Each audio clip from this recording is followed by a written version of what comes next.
युवा कवयित्री कल्पना अवस्थी की पुस्तक दीप का विमोचन हिंदी रचनाकार के कार्यालय में किया गया।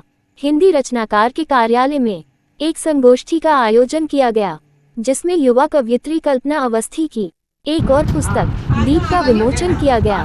कल्पना अवस्थी ने बताया कि इस पुस्तक में उन्होंने पारिवारिक मापदंडों के साथ साथ सामाजिक भूमिकाओं को कविता में पिरोने का प्रयास किया है।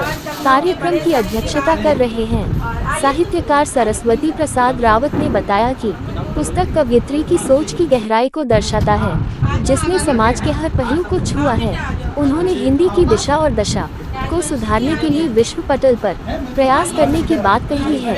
मुख्य अतिथि भाषा सलाहकार डॉक्टर संतलाल ने बताया कि हिंदी रचनाकार समूह हिंदी की दिशा और दशा को मजबूत करने के लिए कार्य कर रहा है और सरकार को भी चाहिए कि हर संस्थान में हिंदी को प्राथमिकता दी जाए और दूसरी भाषा के रूप में स्थानीय भाषा और तीसरी भाषा के रूप में इंग्लिश को महत्व दिया जाए। विजिट अतिथि साहित्यकार पुष्पा श्रीवास्तव ने आए हुए अतिथियों को धन्यवाद व्यक्त किया और हिंदी के क्षेत्र में कार्य करने की प्रेरणा दी।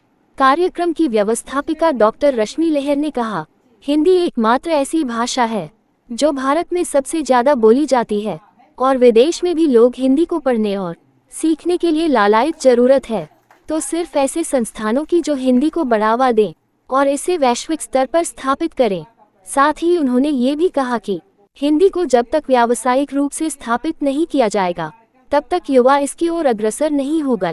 कार्यक्रम में सुरेखा अग्रवाल, उपमा आर्य, मनोरमा श्रीवास्तव, कीर्ति सिंह, रमेश चंद्र श्रीवास्तव, सुष्मिता सिंह, सुरेश रघुवंशी, S.P. रावत, वीना शर्मा, रश्मि लहर, संजय सागर, सीमा वर्मा, दीनबंधु आर्य, पुष्पा श्रीवास्तव, शैली, डॉक्टर संतलाल, भाषा सलाहकार मौजूद रहे।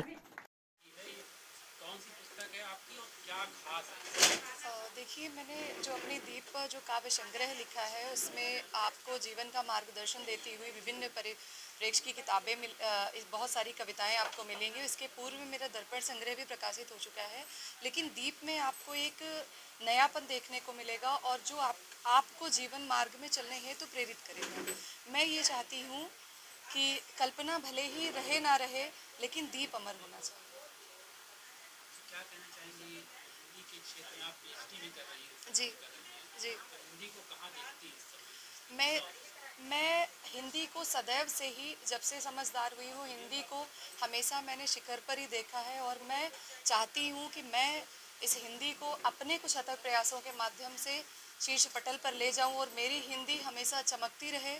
हिंदी सदैव उन्नतशील भाषा रही है और सदैव इसका एक अलग ही महत्व रहा है। हिंदी चमकनी चाहिए, चमकती रहेगी और इसका पूरा प्रयास हम लोग करते रहेंगे। जब तक साहित्य है तब तक हिंदी को कोई ना कमतर बना सकता है, ना ही वो कभी बनेगी और सबसे अलग रहेगी मेरी हिंदी। देखिए, आज विश्व हिंदी दिवस है। इस हिंदी दिवस के उपलक्ष्य में एक विद्वान विदुषी कवित्री कल्पना अवस्थी जी की पुस्तक दीप का विमोचन इस उपलक्ष्य में रखा गया। ये एक महान कार्यक्रम माना जाता है और ये आज एक कवित्री रश्मि जी के आवाज़ पे इसका आयोजन किया गया, जो बहुत ही महत्वपूर्ण और यादगार के रूप में है। हमेशा ये विश्व हिंदी दिवस के रूप में ये पुस्तक और कवित्री कल्पना अवस्थी जी हमेशा याद रहेगी और ये हिंदी दिवस के हिंदी भाषा के प्रमोशन में, हिंदी भाषा के उन्नयन में ये एक मील का पत्थर साबित होगी।